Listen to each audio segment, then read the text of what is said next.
Hello à tous les amis, c'est Delphine, j'espère que vous allez bien.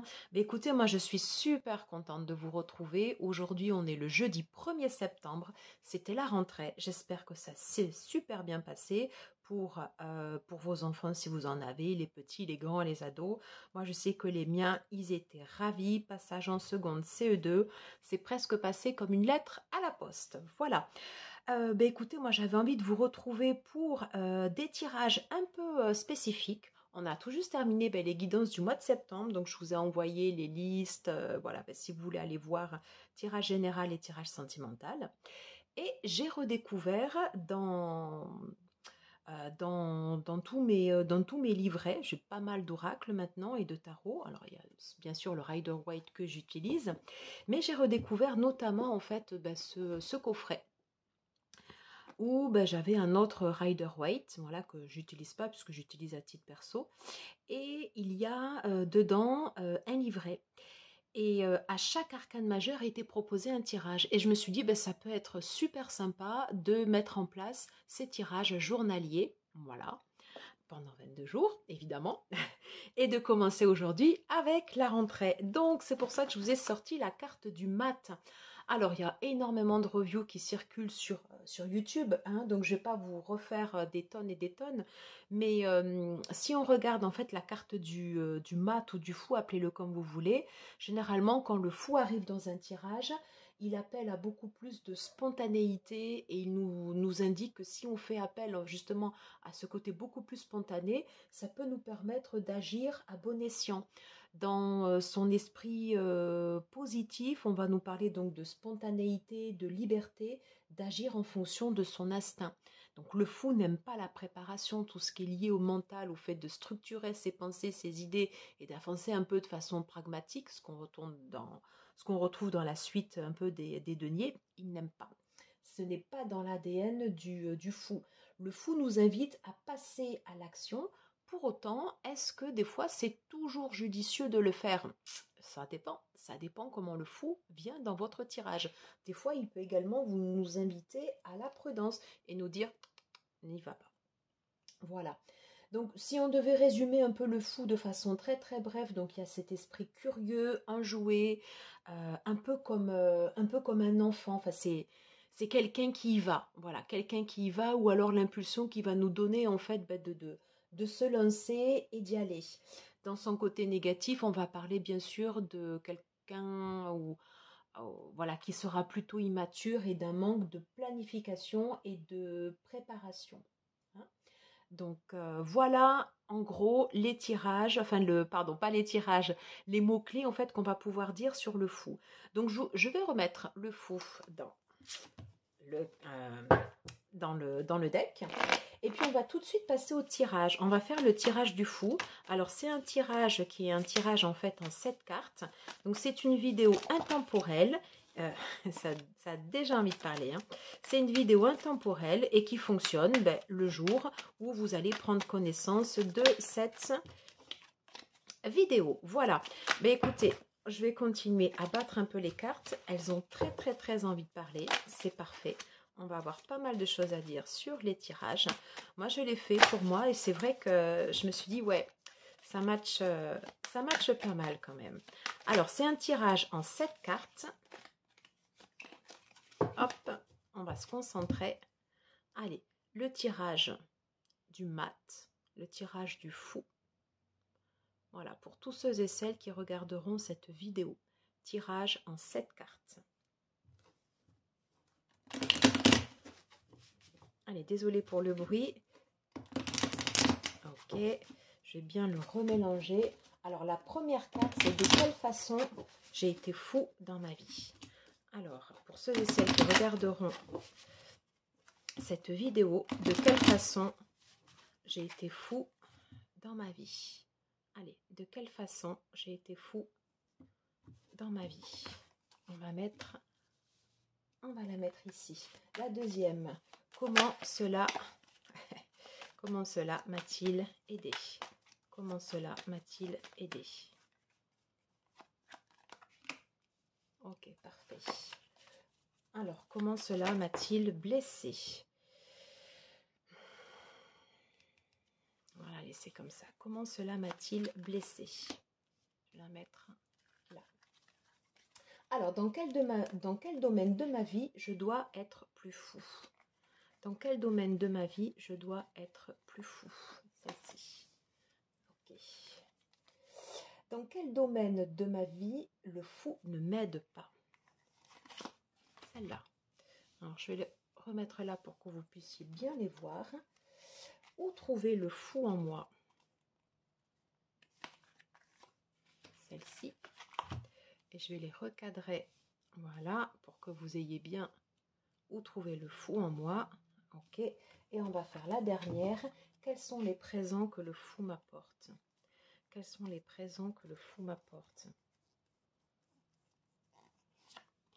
Celle-ci. Bon, eh bien écoutez, c'est parti. Alors, donc, de quelle façon j'ai été fou dans ma vie? La reine de bâton. J'ai été fou dans ma vie dans les moments où j'ai exprimé le plus ma passion, mon envie, où j'ai exprimé ma créativité.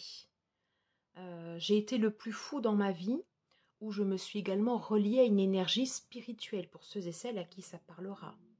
J'ai été le plus fou dans ma vie au moment où j'ai laissé parler aussi également mon corps, ma sexualité. Voilà, j'ai été le plus fou dans ma vie. Je trouve que c'est tout à fait en rapport avec les bâtons où on va exprimer comme ça cette ardeur, cette envie, cette passion, cette créativité. Et en plus, la reine, c'est quelqu'un qui maîtrise. Voilà, c'est quelqu'un qui maîtrise.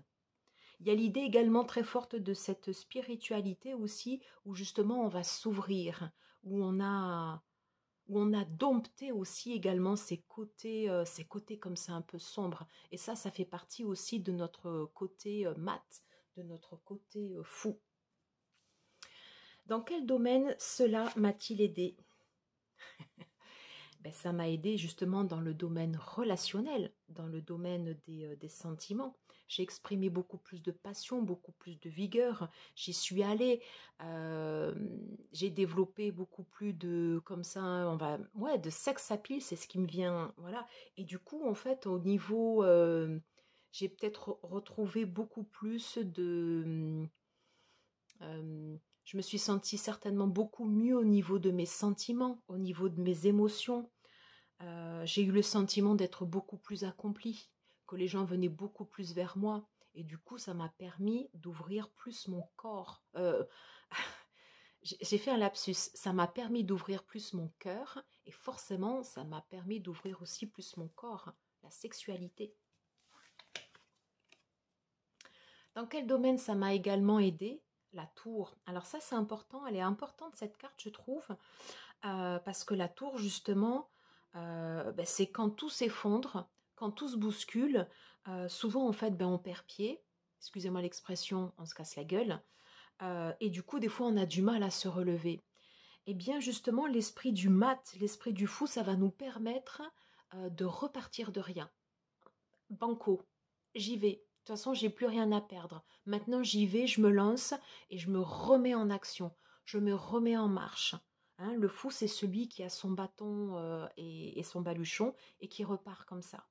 Et ça, du coup, l'esprit du fou, ça nous a aidés dans les moments les plus difficiles à repartir.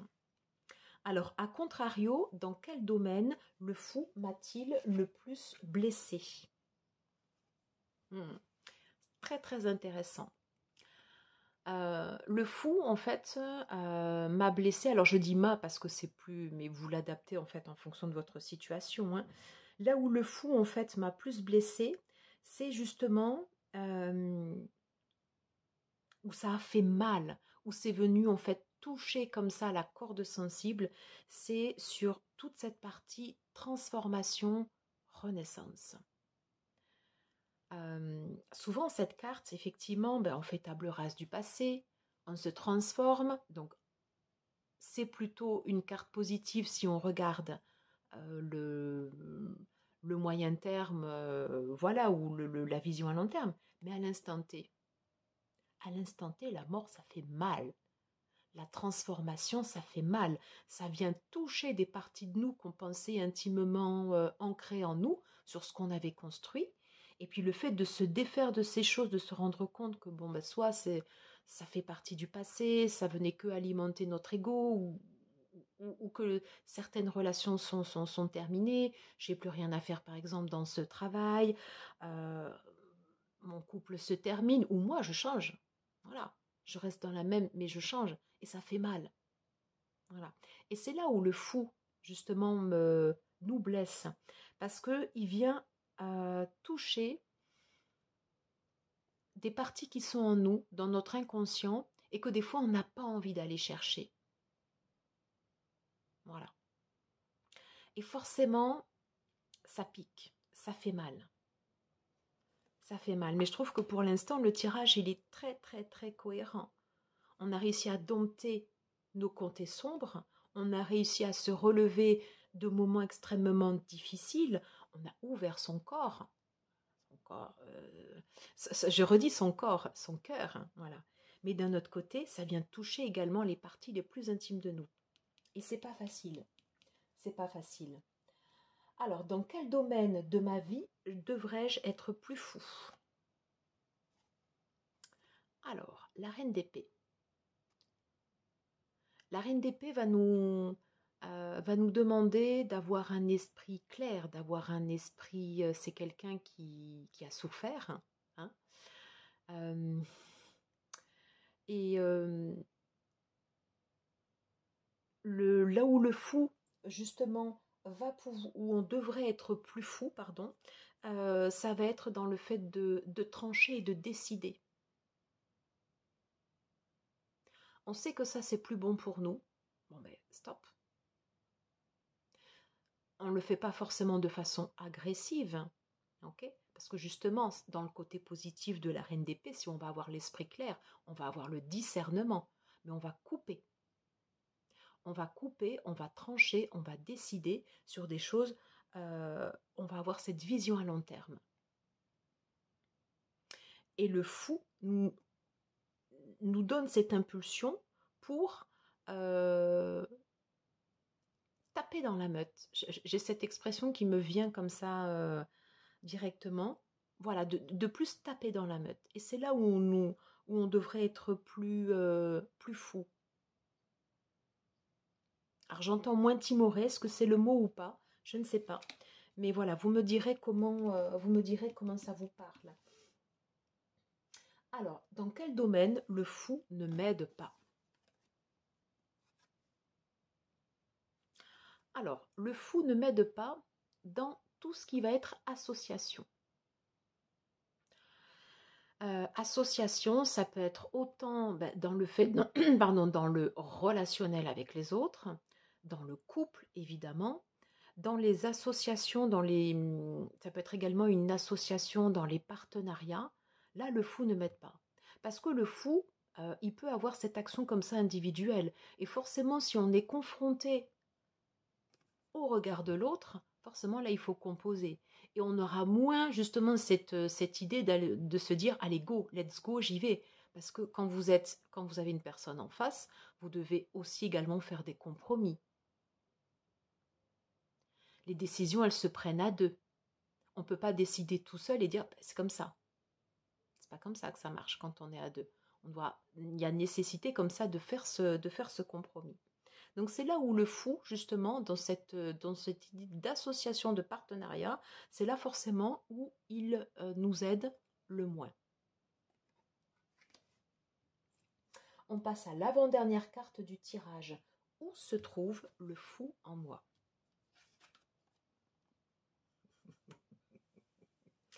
J'adore. Alors, la roue de fortune. Le fou, il va se trouver en moi quand je vais me trouver comme ça à la croisée des chemins, quand je sens qu'il y a des mouvements comme ça qui vont venir. Vous savez que la roue de fortune, il y a l'idée comme ça de cycles qui peuvent se répéter et va y avoir cette idée comme ça d'aller chercher comme ça un peu son destin. Voilà, d'aller pousser et d'aller comme ça enfoncer les portes. Et où trouver le fou en moi? C'est justement quand je suis à cette croisée des chemins, d'utiliser cette capacité en nous à se dire let's go, j'y vais. Alors que forcément, si on fait le point équilibré sur la table, ben, c'est peut-être pas toujours cette décision qu'on aurait prise. Ben, le fou, le mat, l'énergie du mat va nous dire vas-y, maintenant on se lance, on y va. Trop de réflexion tue l'action. Et dans les moments comme ça de changement, dans les tournants, c'est là où du coup ça va être le plus intéressant pour nous d'utiliser cette énergie du mat. Dernière carte, et ce sera la fin de notre tirage. Quels sont les présents que le fou m'apporte? Oh! Quels sont les présents que le fou m'apporte? Le fou m'apporte une vision. Le fou m'apporte un esprit clair. Quelqu'un d'intuitif, quelqu'un qui va agir, quelqu'un qui... le roi d'épée a cette énergie comme ça où il fait preuve d'autorité, il y a ce discernement, vous voyez, cette capacité de décider, mais c'est une énergie qui est différente, vous voyez, de la reine d'épée. Alors je ne sais pas si j'exprime bien, mais les présents en fait que le fou m'apporte dans son côté positif, c'est que quand les actions qu'on aura fait sous l'impulsion en fait de l'énergie du mat, et bien justement ça va matcher, on va comme ça asseoir cette autorité. On aura comme ça ce charisme naturel, cette vision à long terme en se disant mais il est fou mais en fait il y va mais ça marche et c'est ça. Enfin en tout cas moi c'est ce que je perçois en fait de l'énergie de cette carte. Alors si on refait juste, vous voyez comme ça un check-up, j'ai 2 reines, 2 rois, 3 arcanes majeures et une carte non des moindres, le 2 de coupe. Donc c'est quand même un tirage fort, avec des événements marquants. On a la tour, on a la mort, on a la roue de fortune. Le fou est toujours présent avec nous au moment, en fait, dans ces moments comme ça, charnières. Il nous permet d'aller également sur une maîtrise dans son bon côté, dans son côté positif. Voilà. Là où ce sera le plus compliqué au final avec le fou, ça va être dans toute cette notion de partenariat. Alors je ne suis pas en train de dire qu'il faut tout faire en solo, c'est pas ça, mais il y a un peu quand même cette idée comme ça où en fait on va mener sa barque. Avec cette notion quand même de maîtrise derrière et de quelque chose avec des passages douloureux, mais qui permettent de renaître de leurs cendres, un peu comme le phénix. Ben voilà, mes amis, j'ai terminé le tirage. Ben écoutez, n'hésitez pas à me dire en commentaire comment vous avez perçu ce tirage, comment ça vous parle et tout. Et puis on se retrouve demain, on fera le tirage du battleur. Ciao les amis, à demain.